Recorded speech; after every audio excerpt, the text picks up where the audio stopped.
Cái giật vậy nữa thôi, giật chú hết tông chú thấy để bên chiếc tiền một hai tẹt một tháng yeah.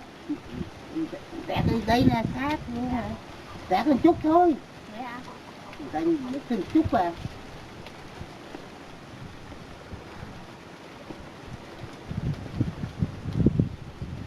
người ta giật ra giật một chút rồi kéo lên.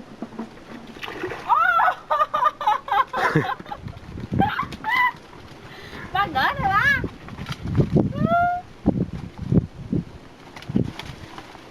Trời ơi, câu mới có chút xíu được 3 con rồi.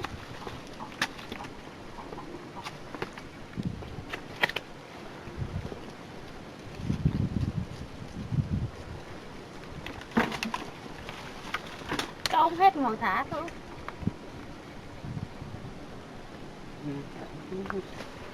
Cả là giật một chút thôi mình kéo lên.